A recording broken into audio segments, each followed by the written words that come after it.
ขอนำน้อมแด่พระรัตนตรัยครูบาอาจารย์และสามเณร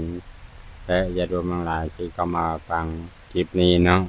เราจะมาเว้าเกี่ยวกับพระไตรปิฎกภาษาลาวอันเป็นของภาษาลาวแล้วเนาะเรามหาวินัยปิฎกมหาวิพังค์ภาคที่1เนาะเว้าเกี่ยวกับหมวดปาราชิกเนาะเกี่ยวกับปาราชิก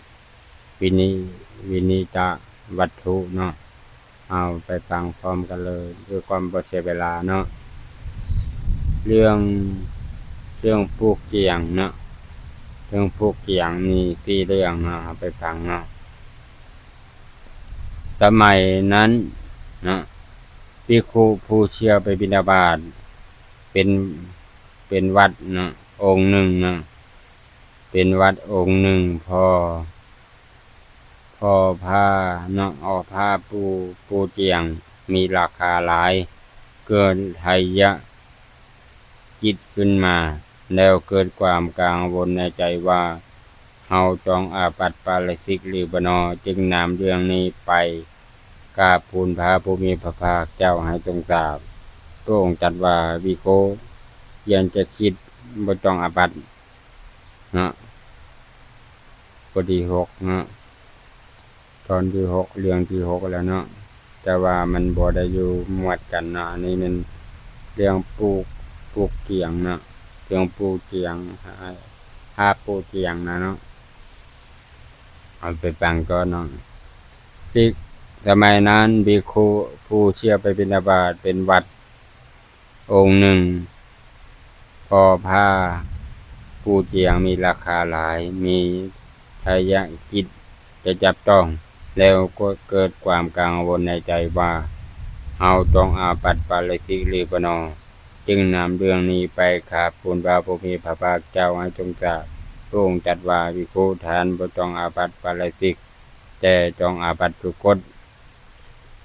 สมัยนั้นภิกขุองค์หนึ่งพอผ้าปูเตียงมีราคาหลายมีทายะคิดเอ็ดให้ผ้าหนึ่งจริงแล้วเกิดความกังวลในใจว่าเฮาต้องอาบัติปาราชิกหรือบ่นอจึงนำเรื่องนี้ไปกราบทูลพระผู้มีพระภาคเจ้าให้ทรงทราบพระองค์ตรัสว่าภิกขุท่านบ่ต้องอาบัติปาราชิกแต่ท่านต้องอาบัติกุลใจสมัยนั้นภิกขุองค์หนึ่งพอผ้าปูเตียงมีราคาหลายมีทายะคิดเอ็ดให้ผ้าเกินทีแล้วเกิดความกังวลในใจว่าเราต้องอาบัติปาราชิกหรือบ่นอจึงนำเรื่องนี้ไปกราบทูลพระผู้มีพระภาคเจ้าให้ทรงทราบพระองค์ตรัสว่าภิกขุท่านบ่ต้องอาบัติปาราชิกจะท่านต้องอาบัติปาราชิกเนาะหันผ้าผู้ใดตากผ้าเนาะเอาไปจับต้องเคลื่อนที่ปั๊บเลยปาราชิกทันทีเลยขนาดผ้าจีวรผ้าผู้ใดก็แล้วแต่เนาะตากอยู่เนาะขณะไปเห็นมันงามแล้วเราสนใจเกิดความพอใจในผ้าผืนนั้นเนาะจับต้องปั๊บจับต้องยังบ่แล้วได้จับเคลื่อนที่อีกยูมาน้อยเดียวนึงจับยูจับน้อยเดียวยูมาดึงมาก็ยังผิดปาราชิกเลยเรียบร้อยนะเฮาให้วิโคทั้งหลายเห็นผ้าผู้ใดก็แล้วแต่วิโคองใดตากก็แล้วแต่อย่าไปจับต้องอย่าไปเกินที่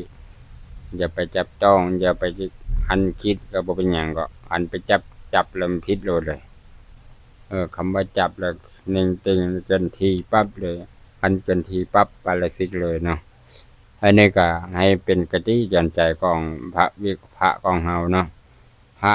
วิคุลาวหรือพระไทยเนาะเฮาเข้ามาฟังขออนุโมทนาบุญกุศลจงบังเกิดจากแสงทานที่ท่านเข้ามาฟังคลิปนี้เพื่อไปเป็นประโยชน์และนำใจชีวิตประจำวันให้มันระวังโตวะของเฮาเนาะสาธุ